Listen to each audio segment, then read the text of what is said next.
Allahumma anfa'na bima 'allamtana wa 'allimna ma yanfa'una wa zidna 'ilma. Para jemaah Masjid Jamhuri Aisyah yang dirahmati dan dicintai Allah Subhanahu wa taala. Alhamdulillah, marilah kita bosan-bosan dan keluh lidah kita senantiasa kita panjatkan rasa syukur kepada Allah Subhanahu wa taala. Allah, karena limpahan rahmat dan kasih sayang-Nya lah kita pada hari ini, maghrib ini, Allah Subhanahu wa taala memudahkan kaki-kaki kita untuk melangkahkan ke salah satu rumah Allah, yaitu untuk sholat berjamaah dan sekaligus untuk menuntut ilmu. Ini semua kenikmatan yang tidak Allah berikan kepada hamba-hamba yang lain, dan itu diberikan kepada kita. Tentu saja rasa syukur ini sebagai wujud perbuatan kita yang terlalu ini adalah wujud dari rasa syukur kita kepada Allah Subhanahu wa taala. Sebagai masalah dilakukan oleh Nabi Muhammad sallallahu alaihi wasallam, Allahumma shalli wa sallim wa barik alaihi. Semoga salawat dan salam tetap tercurah senantiasa kepada beliau, keluarga, sahabat, dan termasuk kita umatnya sampai di akhir hayat. Para jemaah yang dirahmati Allah Subhanahu wa taala, insyaallah pada malam ini kita akan membahas tentang sirah, sejarah. Tapi untuk pertemuan pertama ini kita tidak langsung membahas tentang kisah hidup Nabi Muhammad SAW. Kita akan bicara tentang pembukaan sirah dulu. Kenapa materi sirah ini penting kita angkat? Karena yang menyebabkan salah satu kemunduran kita sebagai umat Islam, salah satunya adalah kajian-kajian sirah kita tinggalkan. Apa dampaknya? Dampaknya kalau kita mau berkaca seperti kita sekarang hidupnya, jauh dari kerukunan, jauh dari ketenangan, jauh dari kebahagiaan. Itu sebabnya. Makanya sirah ini sebenarnya adalah bagian penting, materi-materi yang harus senantiasa diberikan atau didengarkan atau terus dipelajari oleh kaum muslimin sampai nanti dia bertemu dengan Allah Subhanahu wa taala. Ya. Kita di zaman sekarang kita kehilangan identitas kita, termasuk diri kita sebagai seorang muslim, termasuk juga jauh-jauh kita sebagai bagian dari suatu suku, kita hilang identitas kita. Kenapa? Karena kita tidak belajar sirah. Makanya para jamaah yang Allah Subhanahu wa taala, kita akan terus melahirkan generasi-generasi yang akan jauh dari Islam itu sendiri. Karena kita sendiri tidak mengajarkan pelajaran sirah itu, ya, terutama kisahnya Rasulullah SAW kepada keturunan kita, keluarga kita. Nah, oleh sebab itu para jemaah yang Allah Subhanahu wa taala, disinilah kita kembali lagi, ya, duduk sebentar mempelajari sirah dari kisah orang-orang terdahulu. Dalam hal ini adalah Rasulullah Shallallahu Alaihi Wasallam. Para jemaah yang Allah Subhanahu wa taala, kita akan mulai dari kutipan ayat Quran surat Yusuf, ya. Ayat 3. Di sini Allah Subhanahu wa taala berfirman, Allah mengatakan, nahnu naqussu 'alaika ahsanal qasasi bima awhayna ilaika hadzal Qur'an wa in kunta min qablihi laminal ghafilin. Allah mengatakan di awal surat Yusuf, Allah mengatakan, kami ceritakan kepada kalian, kepada engkau wahai Muhammad, kisah yang paling baik, ya, ahsanul qasas, ya, kisah-kisah terbaik, ya, dengan mewahyukan Al-Quran ini kepadamu. Dan sesungguhnya engkau terhadap hal seperti itu termasuk orang-orang yang lalai. Nah, jadi Quran Allah Subhanahu wa taala menceritakan bahwa kisah itu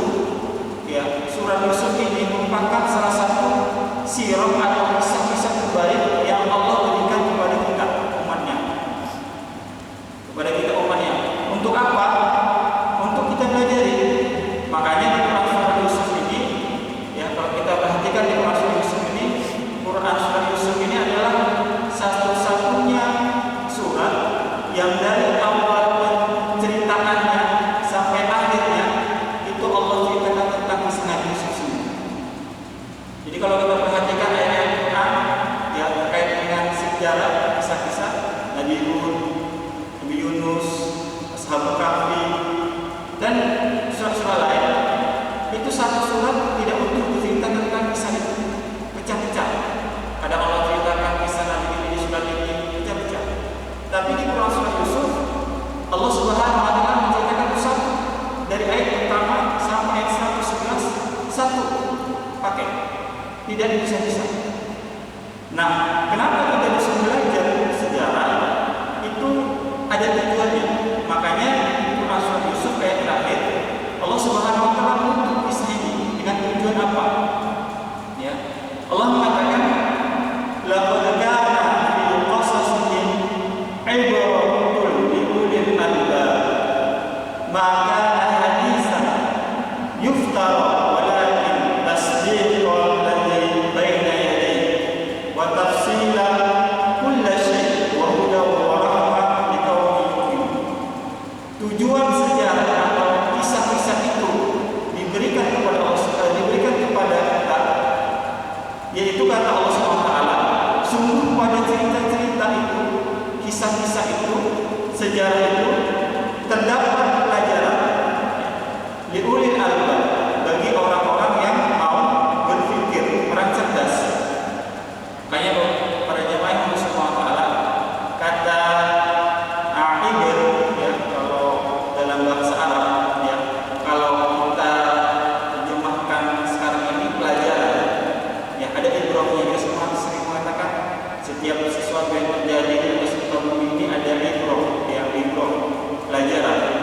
Tapi kalau kita perhatikan pemaknaan kata ibr dalam bahasa Arab itu bisa berarti yang abur, artinya itu jembatan. Jadi orang kalau lewat kita yang ada sungai mau lewat, itu dalam bahasa makna lainnya itu abur, abur, menjembatani dari satu tempat ke tempat lain. Nah, kisah itu Allah berikan kepada kita supaya menyambung antara kisah terdahulu dengan kisah yang sekarang,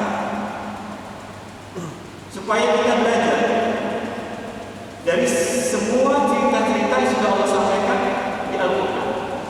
Nah, oleh sebab itu para jemaah yang Allah SWT, kalau kita perhatikan Quran itu sepertiganya itu berisi tentang cerita, kisah. Dan kisah ini, ya, di Quran itu yang dijadikan oleh Rasulullah SAW sebagai panduan selama 13 tahun membentuk para sahabat.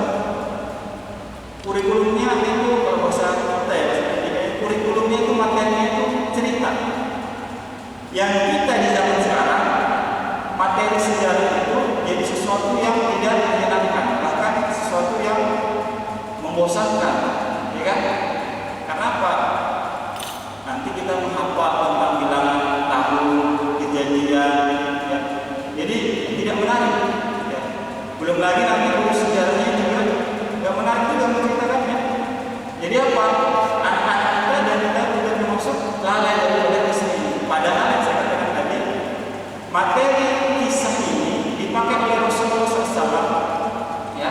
Jadi ayat-ayat kisah itu banyak turun di periode Makkiyah. Dan selama 13 tahun, bagaimana Rasulullah SAW menjadikan kisah ini sebagai landasan kurikulum membangun sebuah peradaban. Ya, antum semua ketahui bahwa tidak ada satupun di muka bumi ini yang kita injak kecuali itu ada jasanya para sahabat radhiyallahu anhum jami'an. Sampai seperti itu, 13 tahun. Rasulullah SAW mengatakan kepada sahabat itu cerita kisah itu. Cerita sepertiganya ya. Oleh sebab itu para jemaah yang dirahmati Allah Subhanahu wa taala, kita hendaknya menjadikan kisah ini sebagai salah satu bentuk pengajaran kita kepada orang-orang sebelum kita, ya, anak-anak kita, ya, kemudian kerabat-kerabat kita, keluarga kita, dan yang lain-lain. Kenapa? Karena dampaknya ini luar biasa. Ya. Kita ini jangan kebalik. Ya. Makanya di situ di Quran tadi yang saya sebutkan, Allah Subhanahu wa taala dengan tegas mengatakan, ya,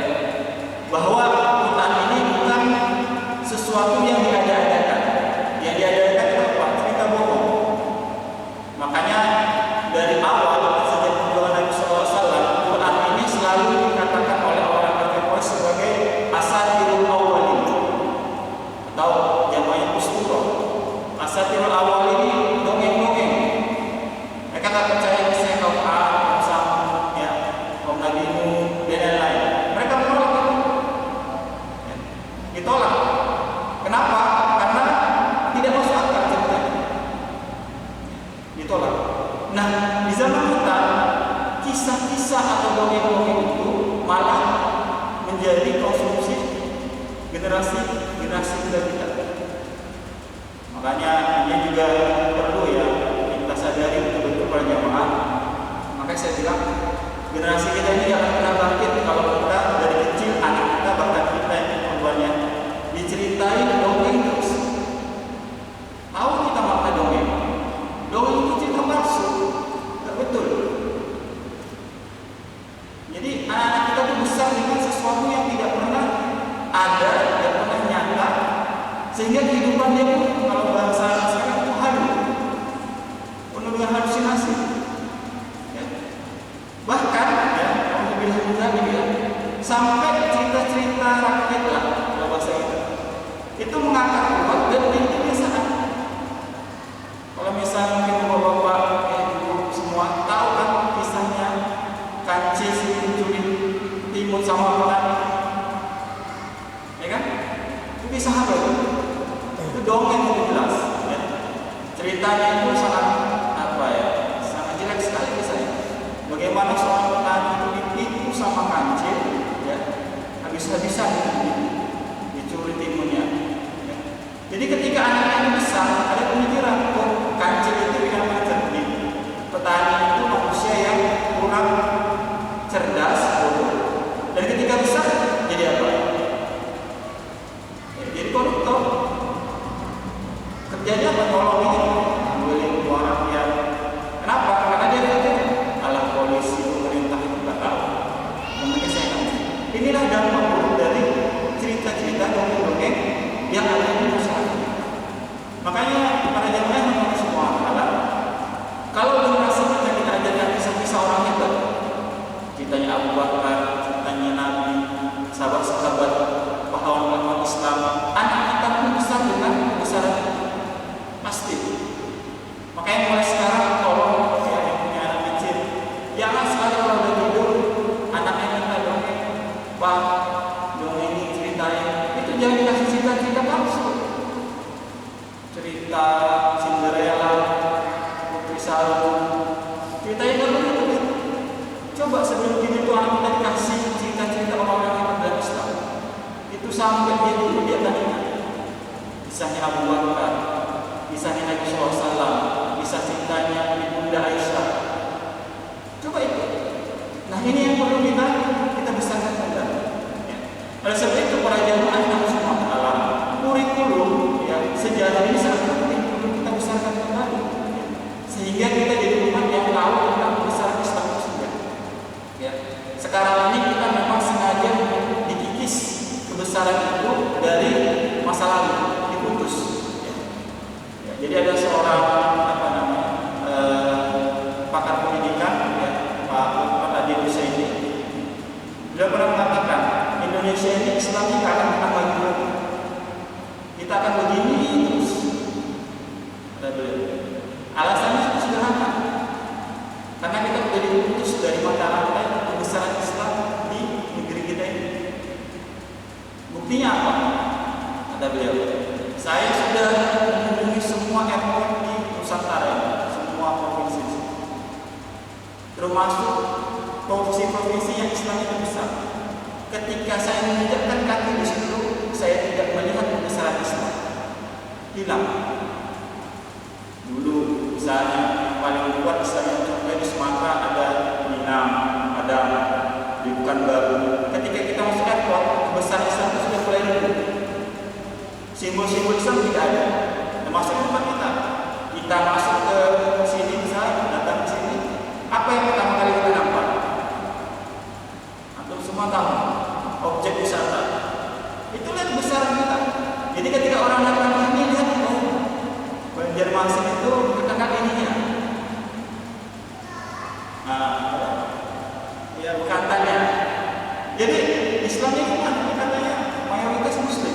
Hilang. Nah, ini memang sengaja dihilangkan supaya tidak ada kebesaran lagi dalam hidup. Makanya Islam kalau digabung ya ini. Nah, para jemaah yang masuk Allah, oleh sebab itu ini pentingnya kita belajar Islam. Jangan sampai kita melupakan sejarah itu, karena inilah kebesaran kita. Makanya kalau kita lihat bagaimana para sahabat radhiyallahu anhum menjadikan, ya, termasuk keturunan mereka pun menceritakan, ya,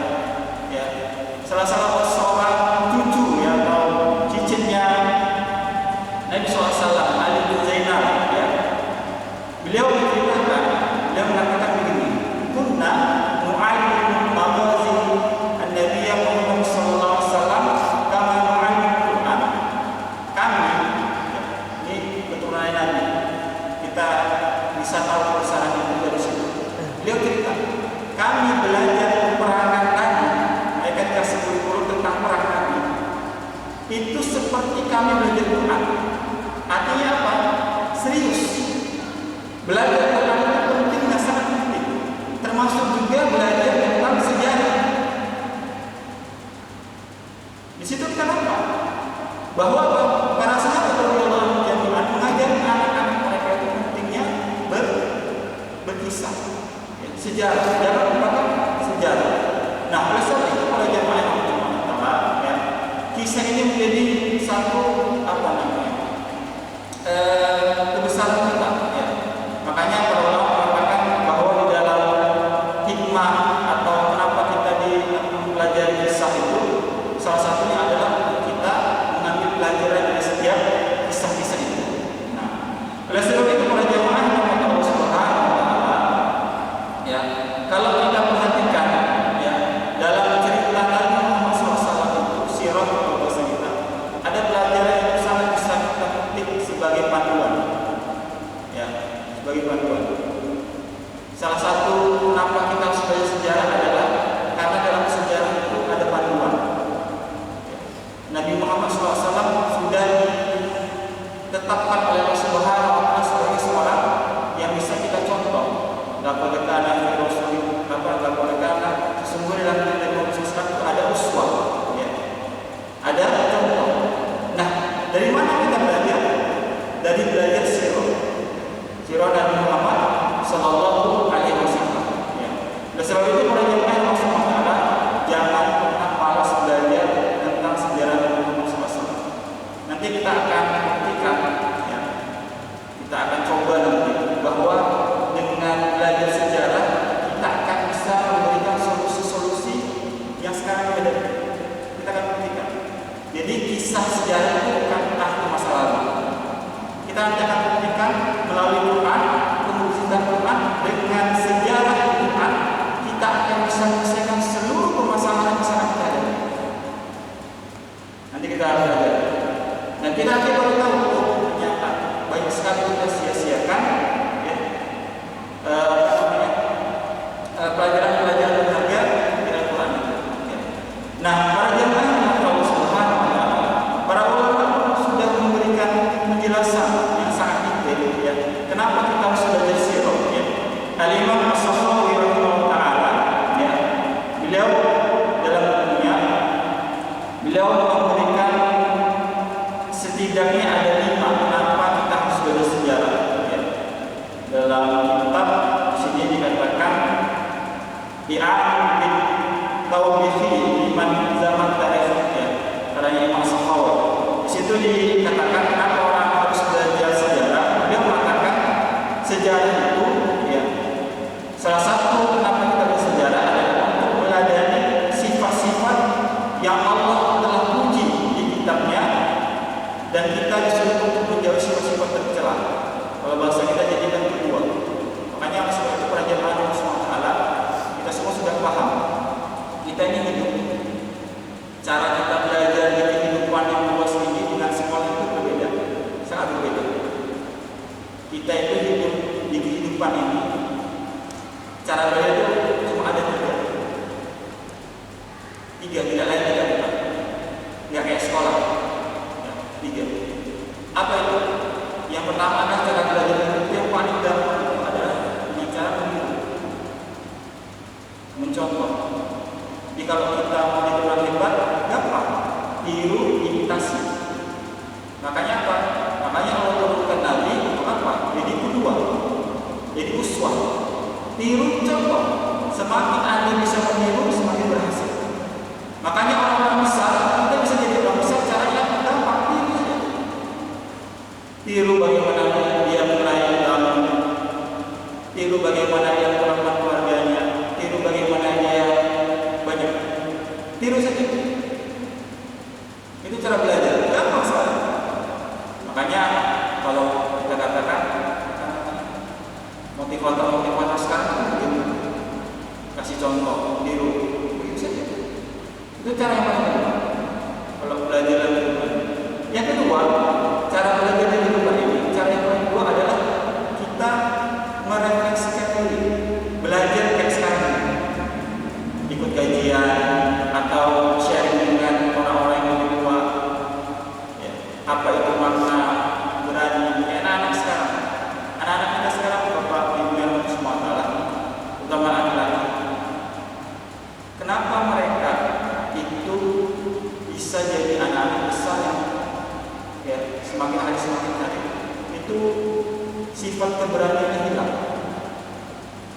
Contohnya apa? Maaf, anak kita, anak kita setelah dewasa apa yang lakukan? Pacaran. Kalau kita sekarang apa? Main TikTok. Anak sekarang kan kita pulang semua itu. Dan gagah ada. Itu kenapa? Karena ayahnya tidak menghadirkan kebesaran kepada anak. Ya. Itu dia. Tidak memberikan contoh kepada anak. Sehingga apa? Ayahnya ketika seorang anak laki-laki ketika melihat ayahnya memperlakukan ibunya, lihat ayah saya memperlakukan ibu saya, marahin, membentak itu. Akhirnya apa? Ketika anak besar, ada cewek dipacari, didekatin, dimarah-marahin. Kenapa? Belajar dari bapaknya. Sebelum jadi istri saya jadi. Ini bahaya. Karena tidak hadir ya contoh yang kuat karakter ayah anak-anak kita. Belajar berani itu apa? Berani itu ayo kita main mabuk-mabukan. Kalau jalan sepi kita mabuk-mabukan. Itu berani. Kenapa? Karena di rumah ayahnya nggak ada. Apa itu berani? Kenapa anaknya nggak belajar dari sejarah bapaknya? Ini masalah. Oleh sebab itu para jamaah kita harus belajar merefleksikan diri. Belajar dari orang-orang kita, teman-teman kita dapat masalah, sharing. Baru yang ketiga adalah cara belajar kita di kehidupan ini. Caranya adalah dengan pengalaman. Ini yang paling pahit. Ya. Anak-anak kita tuh nggak tahu harga seorang ayah atau orang tua sampai orangnya meninggal. Kenapa? Karena beban. Disuruh imitasi contoh bagaimana perlakuan orang tua, enggak mau.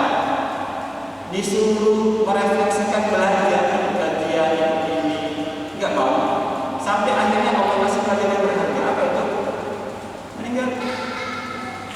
Itu yang paling paling sedih lah. Yang kita semua pasti mengalami kehidupan ini. Nah, oleh sebab itu para jamaah yang Allah coba kita ini belajar dari semua pelajaran yang sudah Allah berikan kepada kita, khususnya ketika kita membahas kisahnya Rasulullah SAW. Ya.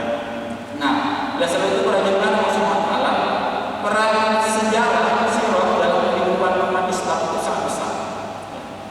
Ya. Maka dalam Islam fungsi sejarah itu minimal ada 4. Kita akan buktikan dengan belajar sejarah kita akan bisa memberikan solusi-solusi besar. 4. Para ulama mengatakan dengan belajar sejarah kita bisa mendapatkan 4 hal. Pertama adalah sejarah, sirah, kisah itu memberikan solusi. Yang kedua, dengan belajar sejarah dan sirah dia akan memberikan motivasi. Yang ketiga, dengan belajar sirah ada prediksi. Kita bisa prediksi. Ini kalau begini polanya. Yang keempat adalah inspirasi. Jadi kalau kita betul-betul bisa belajar sejarah Islam ini, kita bisa dapat apa? Dan dari Muhammad SAW, yang Rasulullah, beliau juga menjadikan sejarah sebagai bagian dari solusi-solusi yang beliau hadapi. Dan Allah juga mengajarkan. Contoh, ketika Rasulullah SAW kita bahas menghadapi sesuatu yang paling sulit dalam kehidupan beliau, ketika meninggalnya orang yang mencintai Nabi Muhammad SAW, pamannya dan istrinya. Apa yang dikasih Allah? Ayat hiburan apa? La tahzan Allah ma'anukan. Apa yang dikasih Allah? Itu saya bilang. Allah nggak kasih hiburan apa-apa, Allah kasih satu surat nama surat Yusuf, Rasulullah SAW pelajari. Dikasih kisah. Coba bayangkan. Jadi waktu Nabi lagi susah-susahnya di Mekah, sahabatnya disiksa, kehidupan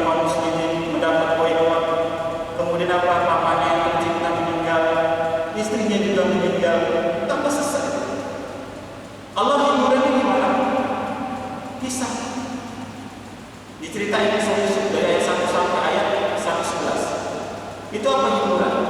Makanya para ulama mengatakan karena itu sedih, sesedih apapun, jangan dengar musik, apalagi musik-musik galau, jangan curhat. Itu bukan tuntunan Islam. Kalau antum sedih, antum galau, apapun yang menimpa antum, coba tadabburi, ya, belajar Quran surat Yusuf ayat 1 sampai 111. Satu-satu dibaca. Bagaimana kesedihan, kalau bicara sedih, itu lihat yang kehilangan Yusuf. Berapa tahun? Para ulama berselisih 80 tahun. Sampai matanya buta. Ada di antara kita sedih sampai matanya buta? Tidak ada. Ya, tinggal masih 1 bulan, 12 tahun, 2 tahun, 5 tahun, 10 tahun, lupa. Itu belajar. Makanya perlu kita belajar dari sejarah itu.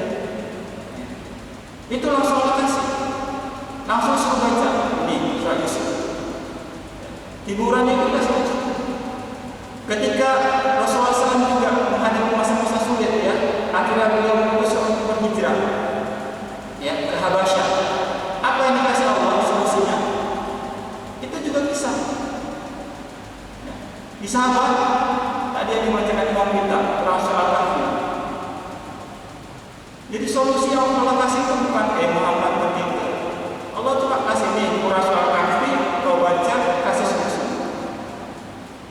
Luar biasa. Dan di kehidupan Nabi Muhammad SAW, Rasulullah SAW ketika memutuskan perkara-perkara besar pun dengan mengikuti petunjuk sejarah, ya, petunjuk sejarah. Jadi kalau bahasa kita ada presiden, kalau mengeluarkan kepres itu bukan mengingat, menimbang segala macam. Pakainya itu Rasulullah SAW dapat sejarah. Antum kalau ingat semua kisahnya ketika Fathu Mekah, bagaimana orang-orang perusahaan Quraisy itu ditangkapin, dan dikumpulkan di dekat Ka'bah, ya. Itu bagaimana mereka sudah ketakutan apa yang akan dilakukan Muhammad kepada kita. Kita udah kalah. Apa kata Rasulullah SAW kepada orang-orangnya, orang-orang yang menyakiti kaum muslimin? Mata yazunun anni fa'ilun. Kira-kira aku akan berapa sama kalian? Tanya begitu. Ya ketakutan. Tapi apa? Ketika Rasulullah SAW memutuskan, apa yang beliau pakai? Beliau mengatakan, aku akan melepaskan kalian sebagaimana Yusuf telah memaafkan saudara-saudaranya. La taslima alaikum al-yawm, kata Nabi Yusuf kepada saudaranya. Tidak ada celaan kepada kalian pada hari ini. Jadi lepasin. Bayangkan seorang pemimpin memberikan keputusan-keputusan besar itu melalui sejarah.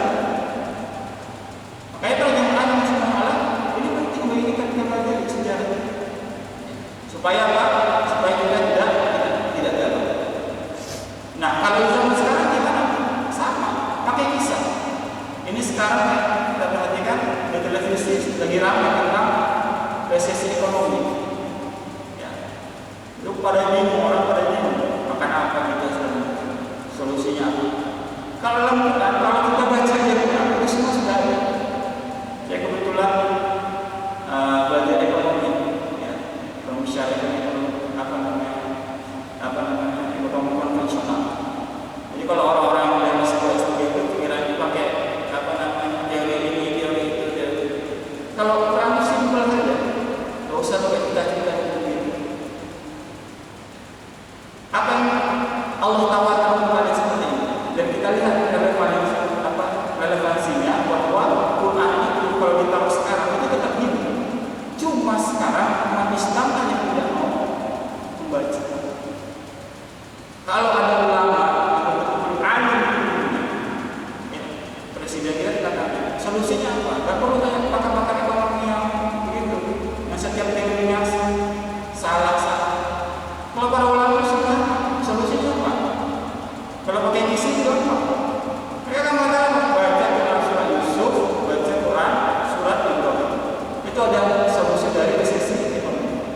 Tinggal masalah kita mau apa? Membaca. Maka para jemaah yang semua tahu mudah sekali saudara.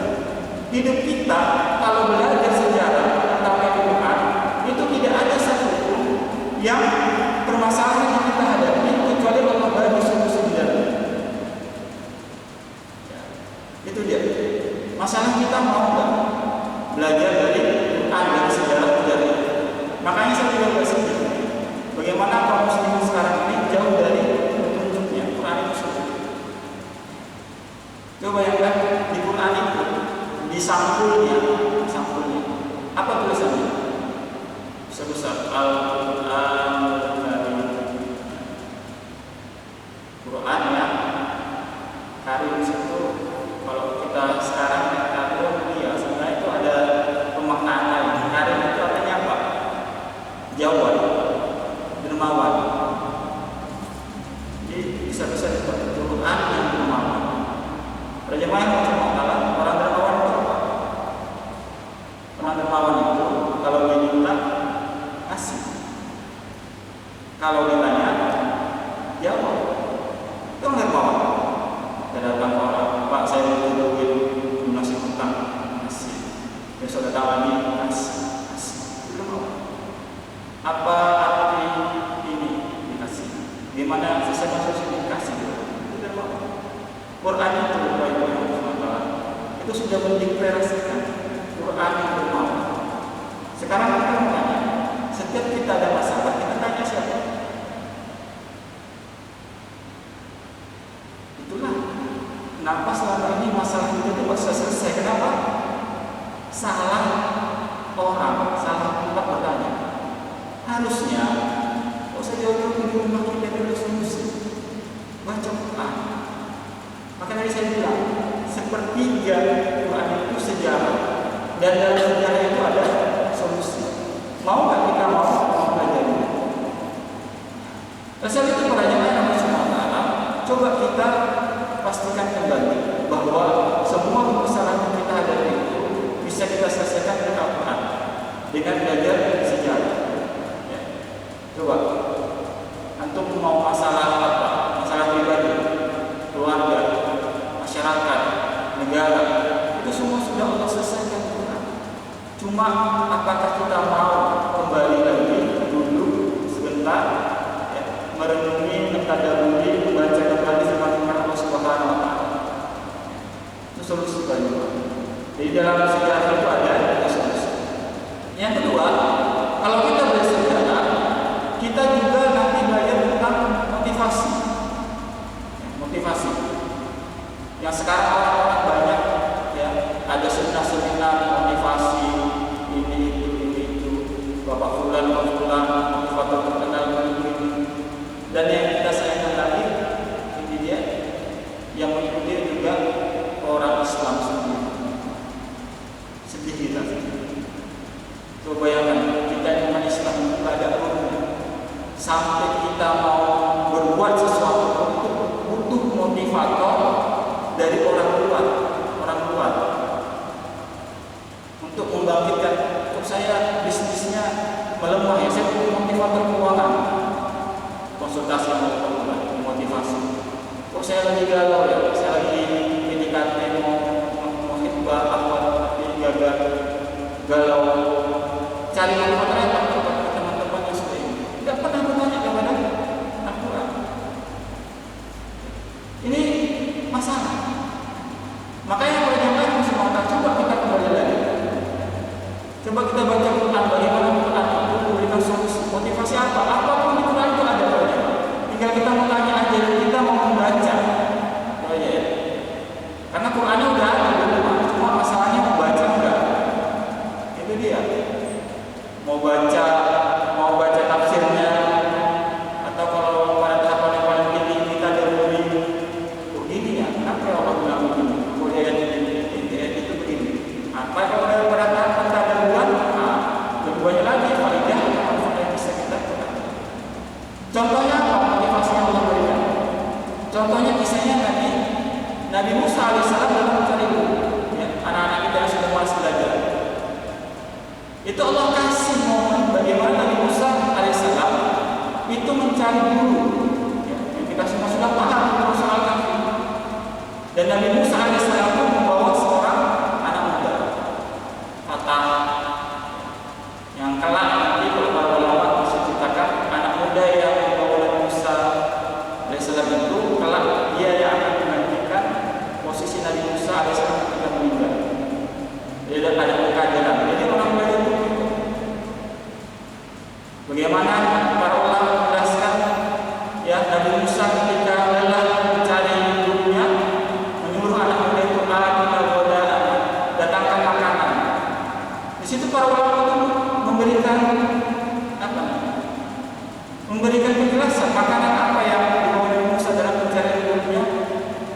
bersama pemuda itu. Motivasi itu. Para ulama tafsir mengatakan yang dibawa Nabi Musa alaihissalam adalah asap ikan asin. Jadi cari ilmu, menimba ilmu bahwa makanan itu enak-enak. Makanannya apa? Ikan asin. Anak-anak kita sekarang kalau sekolah makanannya apa? Di pondok-pondok makannya udah ayam.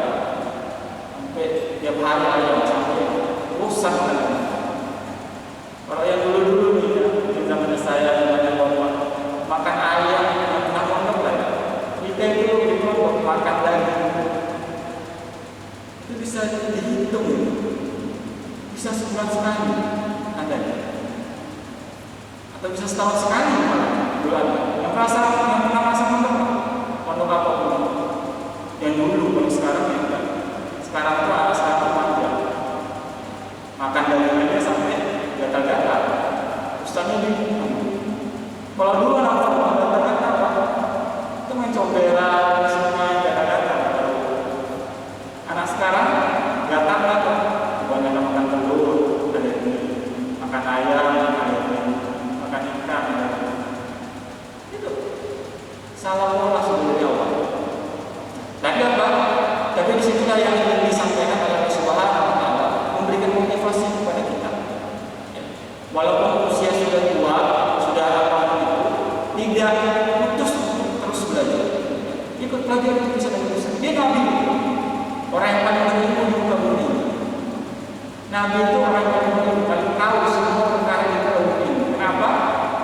Karena dia dekat dengan Allah, semua ilmu kita tidak lain. Tapi begitu pun Nabi Musa disuruh belajar kepada Nabi Khidir. Bagaimana? Ada motivasi sama kita. Sehebat apapun kita. Bagaimana Allah SWT? Itu pentingnya kita belajar sejarah. Kita buka lagi Al-Quran. Inspirasi, banyak sekali inspirasi Al-Quran. Inspirasi bagaimana Nabi, ya kemarin kita juga merayakan Idul Adha. Bagaimana sosok seorang Nabi Ibrahim, seorang ayah yang inspirasinya saya Nabi Ibrahim. Banyak baca di Quran itu bagaimana. Oke, itu kita mulai. Kemudian apa yang namanya prediksi, ya. Prediksi di Quran itu juga boleh diceritakan. Bahkan bukan hanya prediksi, janji bahkan. Ya.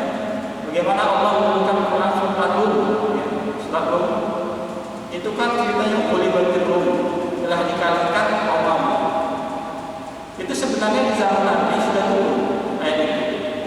Tapi apa realisasinya sampai sekarang Romawi, ya, kalau bahasa kita Eropa, kalau pusatnya Kristen sekarang Vatikan, itu sampai sekarang itu tidak sesuai dengan ayat-ayat yang ditaklukkan. Ada yang taklukkan. Tapi disitulah umat Islam itu belajar. Setengah Romawi, Konstantin, Timur, itu sudah selesai, sudah dikuasai. Tinggal tugas kita umat kita sekarang itu adalah bagaimana Vatikan takluk di tanah Islam. Itu takluknya dengan mikirin perang, ya.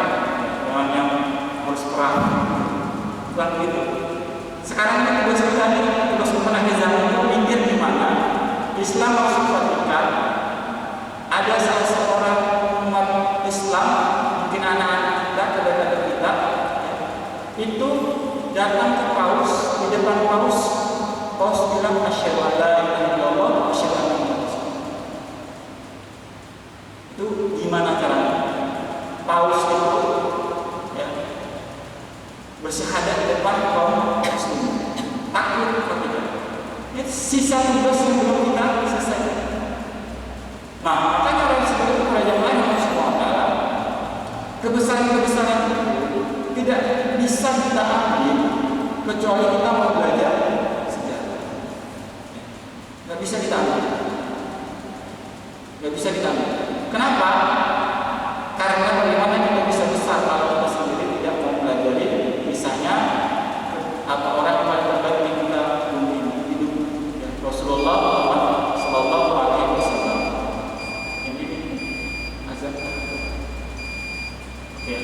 Jadi sedikit lagi ya.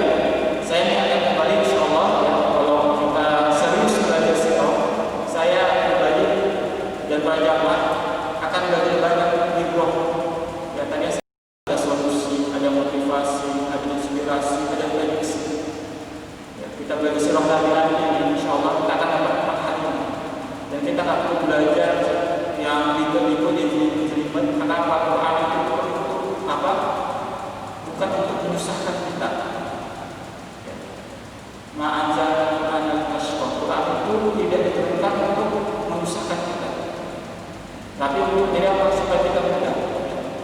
Dengan cara apa? Pelajari kembali bisa ada Quran, ya, sejarah-sejarah Nabi, para Nabi. Di situ ada banyak sekali solusi yang bisa kita dapatkan. Fa'tabiru ya ulil albab, kata Allah. Maka ambillah pelajaran wahai orang-orang yang berakal. Jadi orang yang mau belajar sejarah itu Allah sebutkan apa sebagai orang yang berakal. Maknanya apa? Makna kebalikannya. Orang yang tidak mau belajar sejarah, kebalikannya, kurang akal, kurang cerdas. Jadi, ini mungkin